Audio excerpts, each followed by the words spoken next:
Thank you very much for joining our virtual event today. We have a great topic that I think is going to be very beneficial and bring a lot of value to many of us in the industry as far as where we're going, how to navigate and strategize around it. And so we have, as they're all popping in and hopefully getting situated, we have Karen Woodson from Kiva Brands, Greg Hill, founder of Brand Birth, and Brian Pune, I may have butchered that, from Elevated Global Supply. They will be going over different ways to really help build stronger branding around the cannabis regulations that we're all facing today. So it looks like our panelists are on here. Welcome. Thank you guys for joining us. If you guys have any questions, please make sure to enter that in the chat and we'll get to those as best as we can.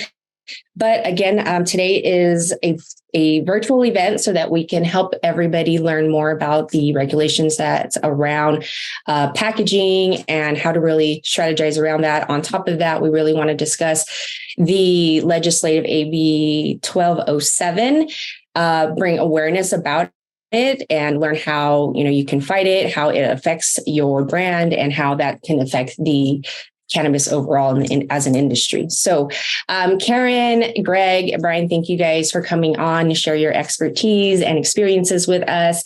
Let's go ahead and welcome. We're going to start with ladies first. Karen, thank you for joining us. I'm going to go ahead and turn over the mic to you if you would like to do a little introduction and then just kind of let us know different ways how we can get better and do better, and maybe touch on some things that are going on currently right now that people can learn from.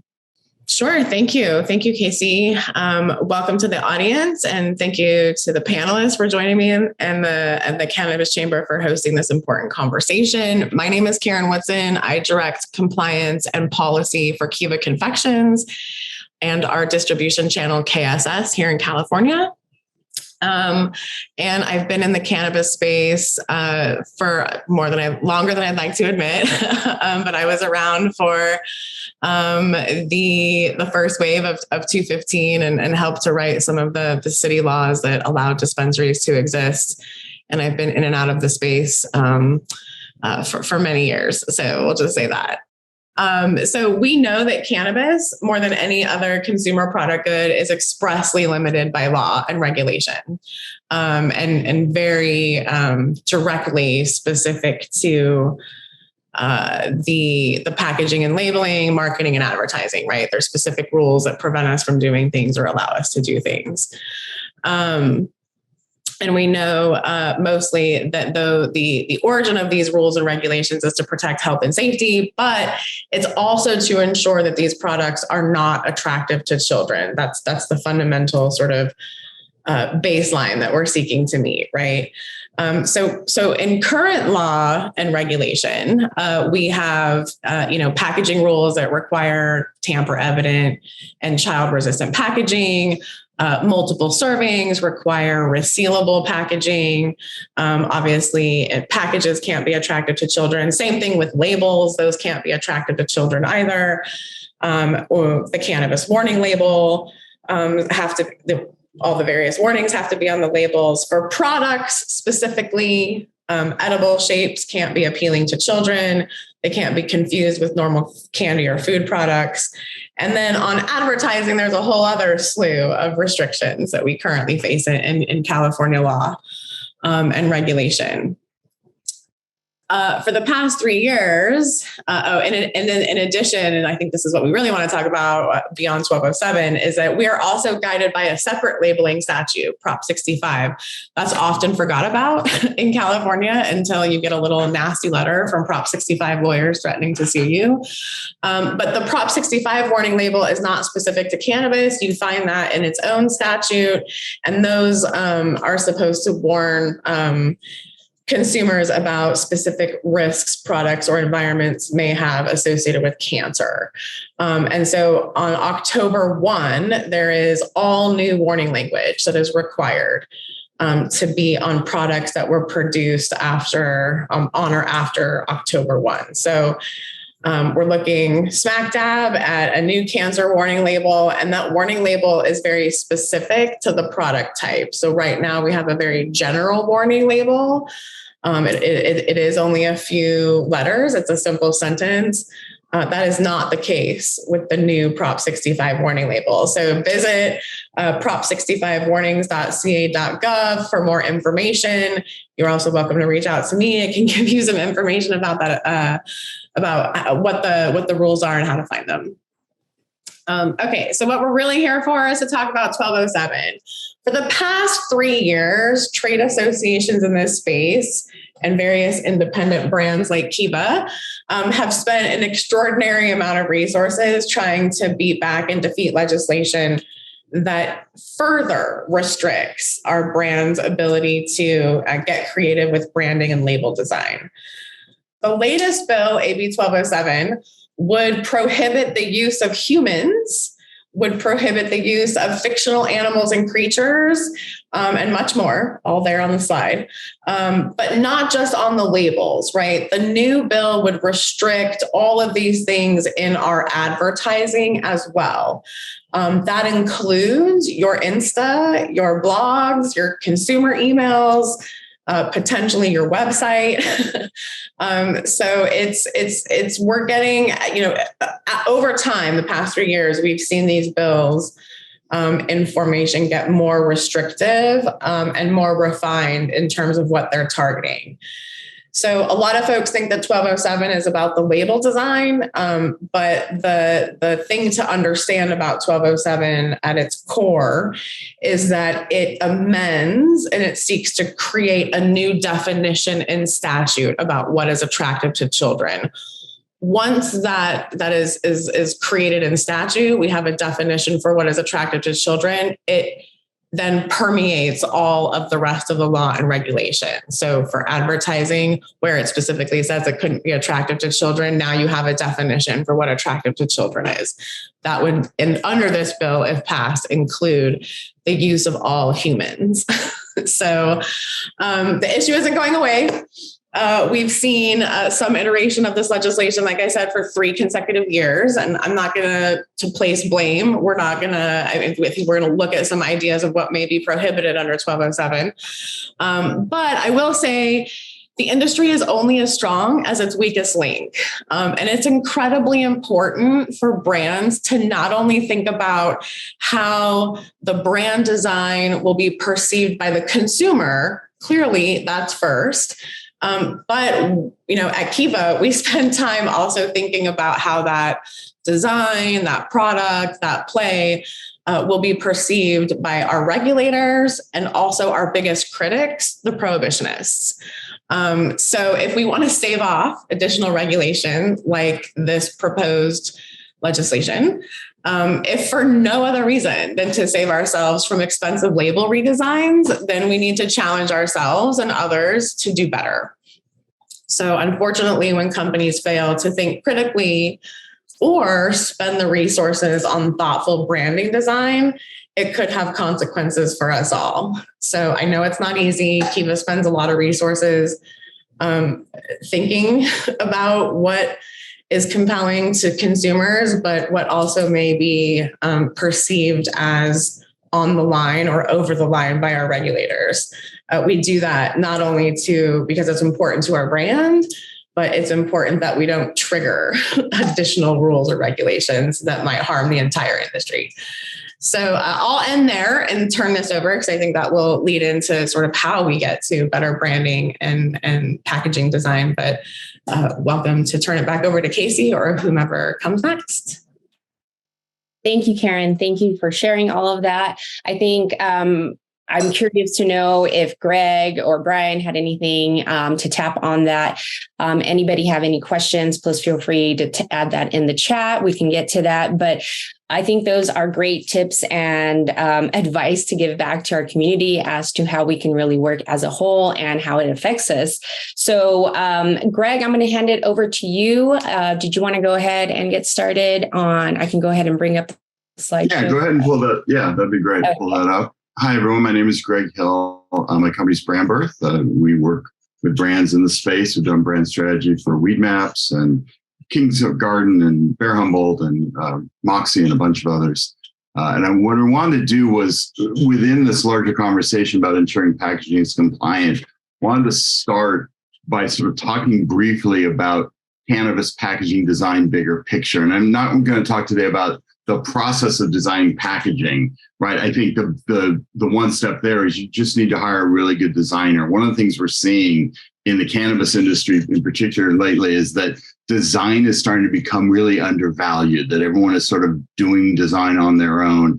And that's a really dangerous thing. But what I do want to talk about are, I think, three big ideas of things that you all as owners and managers of brands should be looking for and asking for during the packaging process, which is, how are you using art to create a product line or a family line perception? How are you using physical package design to help tell the story? And then how are you making sure that your packaging design translates into, in-store point of sale, into sort of your larger experience in store? So the first one of those, if we flip a page, the first point of design in packaging is to create a brand family. Everyone wants to be understood to be as big and as stable as possible, from the smallest brand to, we've got Kiva on the line. So sort of is the other end of it. The smaller your budget, the larger, the broader your distinction should be. And think about that in terms of changing details, but not changing the whole design. And I'll tell you what I mean. It's on the next couple of pages. So on the one hand, if we go to the next slide, if you are Kiva, if you're Camino and you have 8 SKUs and thousands of stores every single day, you can spend a lot more money on individual design. And I like the shot that they've done, because you can really see how this is a family, even to the point where the shapes, the colors are different, but the shapes, the way they play in the page, they've done a great job of that. But if you're not Camino, go to the next page, and you're someone who's really just launching, it's a brand called Hillview Farms, a new cultivation brand out of New Jersey. They don't have nearly the budget to do something that broad. So the decision was to create a family with the perceptions of sativa, indica, and hybrid, which I think we all have a sense are hopefully distinctions that are ultimately going to go away. But for now, it's still how people understand it. So by having a single look and feel, by having it come out in 3 really clear color palettes, you can do something really quick, really cheap. But on the shelf, you now look like a much larger family of products. If you go to the next slide, another way to do this is, instead of thinking in terms of, those kind of distinctions, combine color with your imagery to further differentiate. Use your graphics to talk about levels of quality. This Ursa out of Bear Humboldt, right? They've got liquid diamonds, they've got diamond sauce, they've got rosin. And so they went with the colors and with some graphics, and add print effects. This reflective ink was really simple to do, but on the shelf, it is really very eye-catching. One of the important things when you're designing is know where you're going next, right? The rosin hadn't come out when the first 2 products were designed, but you had to make sure that the color palette could extend out beyond that. Another way to think of packaging isn't actually the design, but the physical packaging itself. If we go to the next slide. And I think this is a much more commonly overlooked or missed opportunity, is how do you create physical packaging that reflects the brand promise? There's a tendency, and I think Brian will touch on this a lot more, to just use what is available. So everyone has the same packaging and just sort of ordering off the page. And the challenge with that is that post-purchase, when it really matters, when you want someone to feel good about having bought your brand, everything starts to feel the same. And thinking in terms of surprise and delight, thinking in terms of function is key. Find a packaging partner that you can work with to invent something new. And what's really important is bring ideas. You don't have to say, I want it to be this and this. But if we go to the next page, one of the things we did as a pet peeve of mine is always, when you buy a pre-roll 5-pack, the moment you open it, it starts getting stale. We worked with a packaging partner who actually created a resealable tray. So it slid out, so you pulled out your pre-rolls one by one, but the tray resealed so everything else stayed super fresh. Relatively simple, but it was something that in the market really set this brand apart. Something else we did that was really interesting for Moxie extracts early in the day was Moxie's challenge was they did need to have 4 or 5 different product lines. They didn't have a lot of money to do that. We created trading cards. We created something with a single die cut outside that you could produce a bunch of, and then individual cards that slid in that had the logo, that had the type of extract it was, but that became collectibles for the people who really loved the brand, and did a first set of 16. And then you started seeing the whole set sort of showing up, on eBay and stuff. People really loved it. And so take a step back from just what packaging has to do and think about if you can turn it into a game, if you can turn it into something that's a little more fun for people. Or really think, if you go to the next page, about, again, inventing something, right? Just saying I want something new is really hard. But the idea here, what we created was a extract jar box that felt like you were opening, an Apple package, that exalted it. It was clean. It opened up. It flipped up. It was something no one had ever seen before. It glorified the product in a great way, and really, I think, affirmed after, okay, I spent extra for this extract and I'm okay with that. The last thing is thinking about how your packaging, if we go to the next page, how your packaging is going to look in store and how it's going to dictate everything else in store, right? Packaging is, more people will see your packaging. It is your largest media channel by far. It's got more of a message than anything else on it.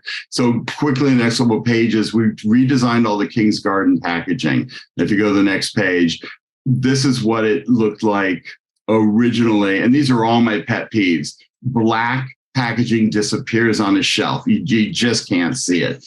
Pouches are really hard to make feel upscale, right? And so if we go to the next page, what we did is we moved them to purple and white as their base colors, with gold as the accent. So they still had the gold that they liked, but now it wasn't the base of it. The purple and the white were used to sort of indicate different quality levels. And then we brought in this new filigree design element, this gold filigree that was subtle, but it was everywhere. If you go to the next page, we used it in store. We used it for shipper boxes. We used it for on-shelf display. And so it was just a little element. It didn't have to overpower anything, but it was a thing that came into everything else.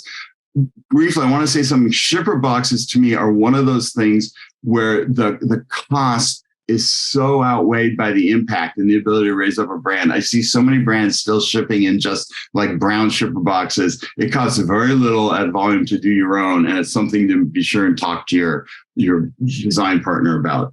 So on the next page, briefly, just 4 or 5 key things to transition back to what the new packaging restrictions mean. First of all, remember that dispensaries are a visual nightmare, every single one of them. Be the calm, be the little break in that. When you're designing, think about what you own. You own your logo. Can you own your other design elements? Don't spend a lot on things that aren't your IP, that you don't own.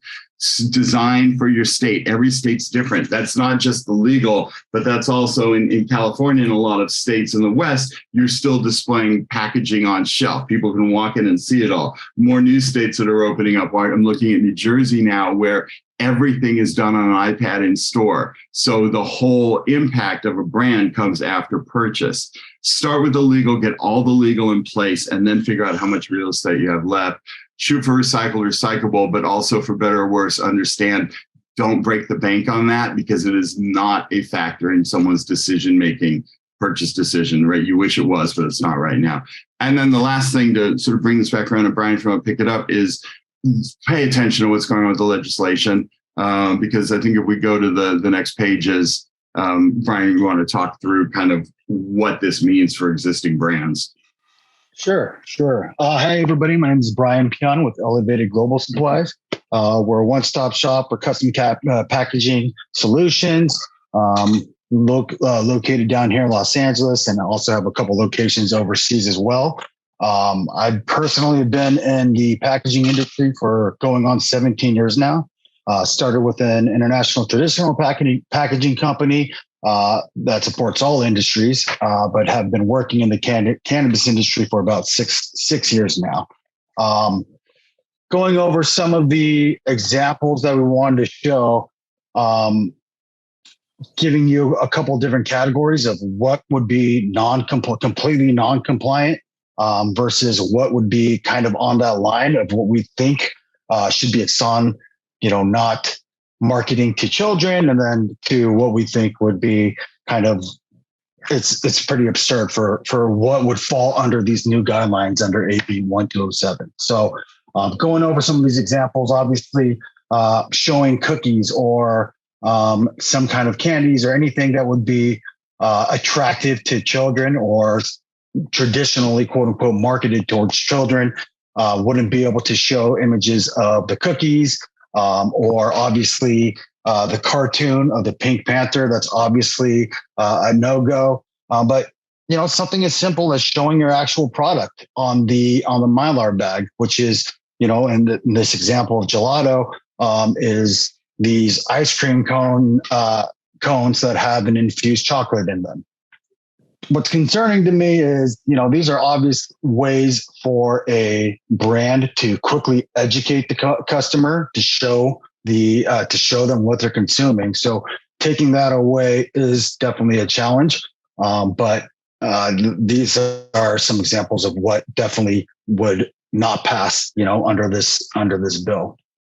Going on to the second page, technically non-compliant with AB 1207. The photo of the Mylar bags with the images of the humans. Obviously, under this, we cannot use those images any longer. To us, this is a product or a package that's tastefully done, that in no way, in my mind, subjectively does not market to children at all, but is really just a way of showing a lifestyle image of the product. These are beautiful packages that obviously, I don't think would fall under AB 1207. On the other hand, if you look at the image of KBX, there's multiple strain-specific labeling that's done on these. Again, I personally believe that these images are a way for the brand to not only set their package apart, but also quickly and effectively communicate to the consumer what they're actually purchasing. What's the flavor? What's the strain? Right? Based off of what we're seeing on this bill, a lot of these images would not pass under this new bill. So these are some that we see are kind of on that line. Hopefully, would not, would be a little bit subjective in knowing that these are used in a way that are obviously not marketing to children. The insanity of AB 1207. Again, one of the things states that you cannot use images of any real or fictional humans. This is a product that's very well known on the marketplace, that's used for CBD and THC for your pet to help with anxiety or whatever it may be. Obviously, in no way does this market to children, but if the bill is completely black and white and there isn't any kind of subjectivity to this, then this would fall under that law. That's the threat of what this bill is doing, is restricting the level of marketing and across all brands or all products, whether it be a product that you would consume for recreational use, or even something like this that would be more medicinal. So, what I think is the most concerning is, as a packaging guy, in the last couple of years, we've seen a huge trend in cost reduction and packaging simplification to help brands be more profitable out there.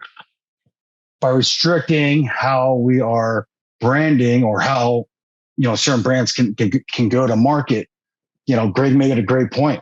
Brands will have to start looking more on the structural side of how they can set themselves apart from other brands.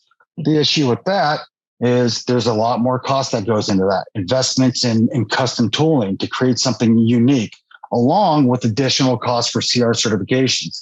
So you really have to take, a CR mechanism. I mean, ideally, you're using a CR mechanism on a package that's already been, or a structure that's already been created, so that the brands don't have to reinvest on CR certifications, to be compliant. unfortunately, this could force brands to, kind of go back to creating something more beautiful, more elegant, but in turn, increasing the cost of your cost of goods, right? So that would be, one of the negative effects that can happen from here. Two, if you go to the next page, it seems this is what the packaging has to look like in Canada. Mm-hmm. It's very vanilla, and I hate to use that term because that's probably not compliant with AB 1207, but it's vanilla packaging. It's packaging that looks the same from brand to brand, nothing that can set you apart from from the next brand. So what can we do to create something that's unique and different? And I think Greg really showed a bunch of great examples on how to do that.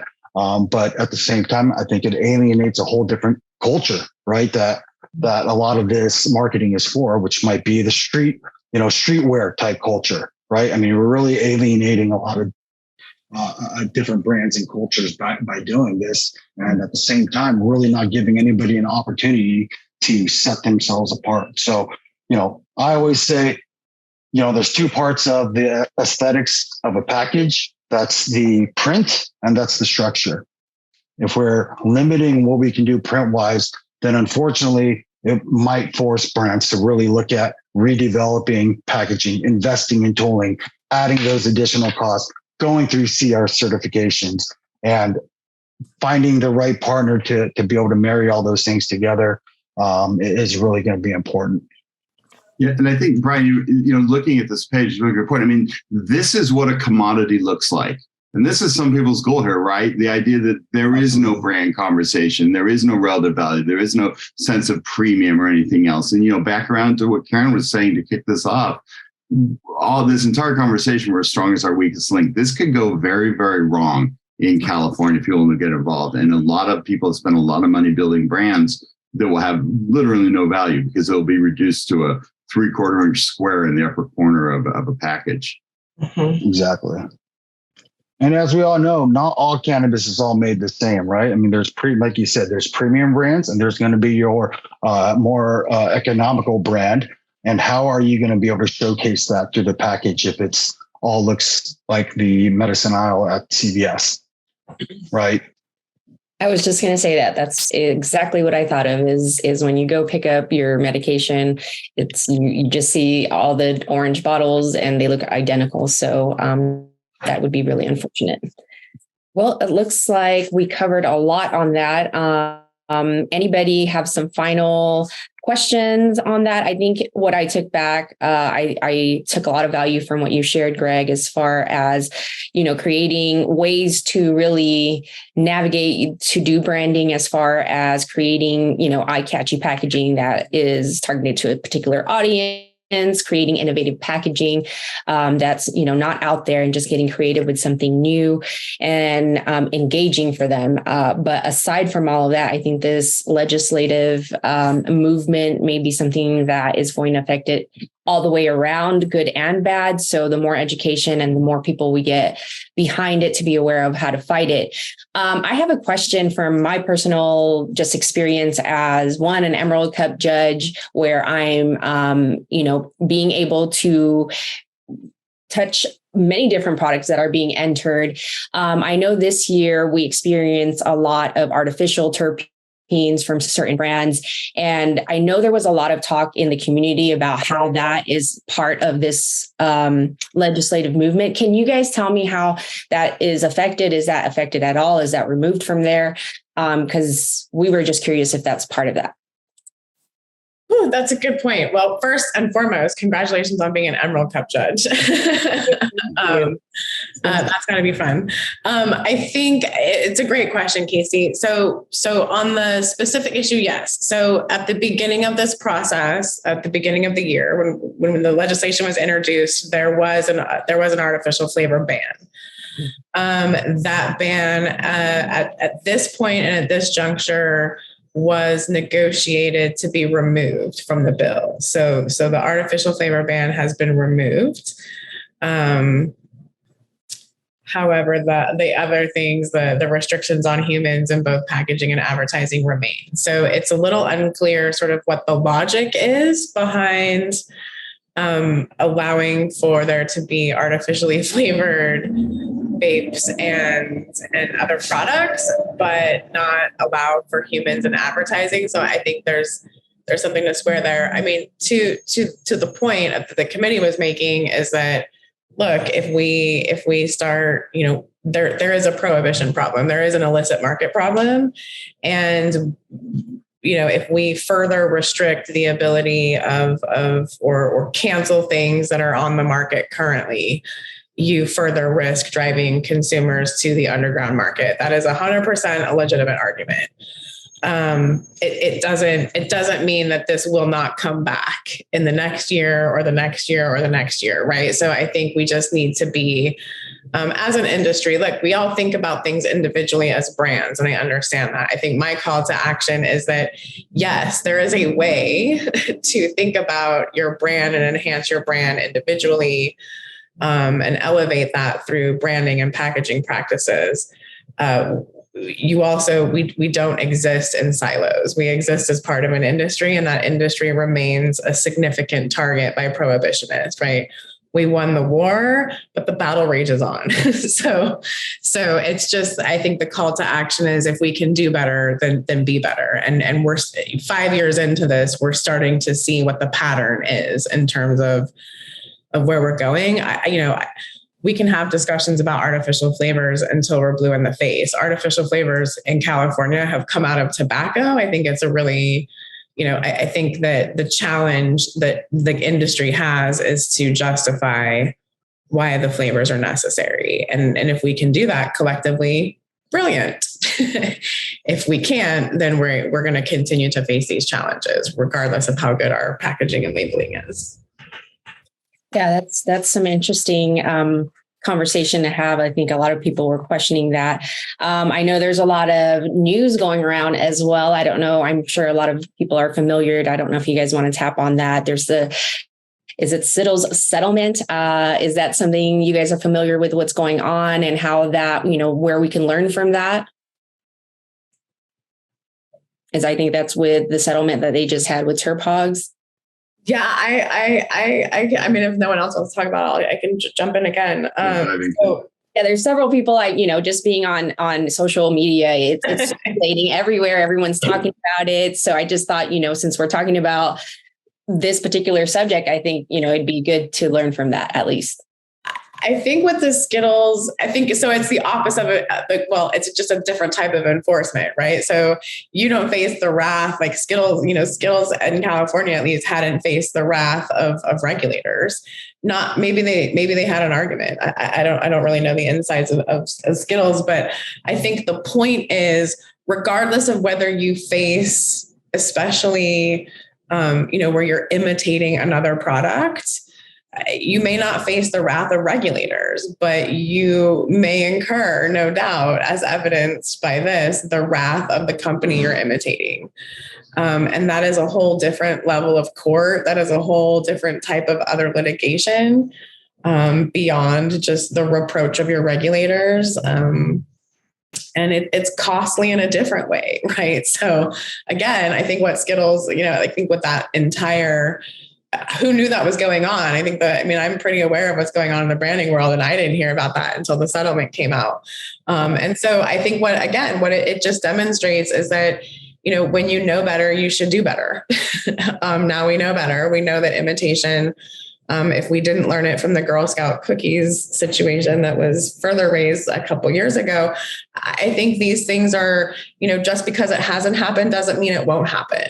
And so for brands that are thinking about how to develop and create themselves and create a lasting footprint in the space, we just have to, we know better, so we have to do better.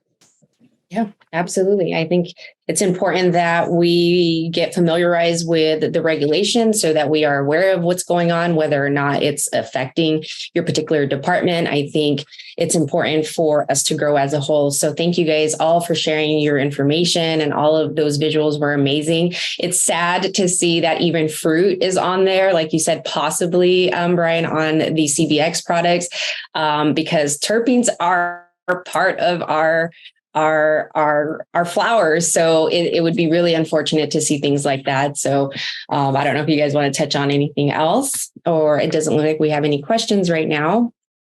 And this will be going up as well, recorded, and it goes on to the chamber website, and you guys will be able to see that on there on YouTube as well. I think we're good, guys. Any final words or tips to leave with our guest today? It looks like we have a question from John Paul. It says, not sure if this has come up, but is Florida going to move away soon from generic packaging? I don't see that happening and anytime soon. And I actually see these laws happening not only in Florida, but also a lot of restrictions in New York as far as how they can label and what kind of materials they can use. And unfortunately, without having kind of a national, federal,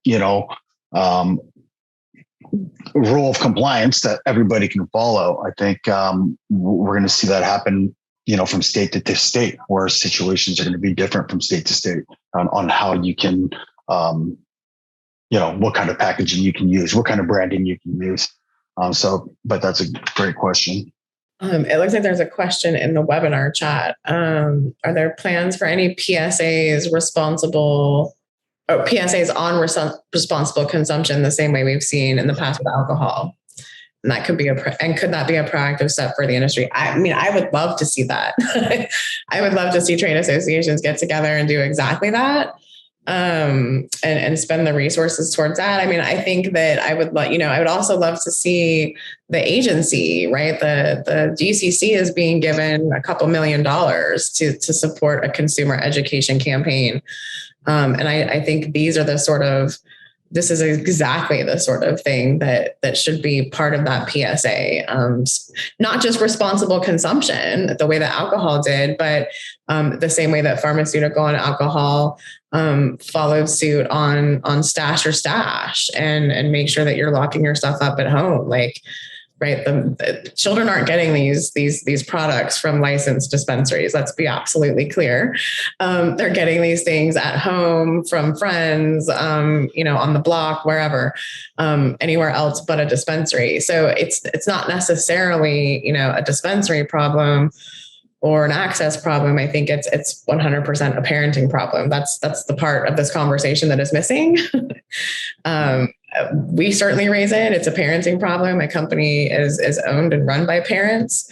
And so I think it's part of why we engage, a smart branding practice to ensure that it's not attractive to children. But I 100% think that PSAs are a part of this process, and wish that trade associations like the Cannabis Chamber were well funded, in addition to the trade associations I work with. I mean, we're just, like everyone else, it's a hard race to row right now. So, but in the future, I'd love to see that, or pressure the agency to use some of the existing resources that we are providing them via taxes to do some of this work. Thank you, Karen. I think there's a lot to look at from different angles on this. So, we'll continue the fight, and we as the chamber will continue to, keep everybody updated, and you find more information on that on our website as well. Greg, Brian, any last few words? It looks like we are caught up on our questions for now. Yeah. I think from my end, those are the key things as you start thinking about how to build a brand. And I think when Brian talks about the expense, so much of it too, there are ways to do these things that don't cost extra money. They just require more planning and require smarter design. And so focus on that, what you can do to set yourself apart in those ways.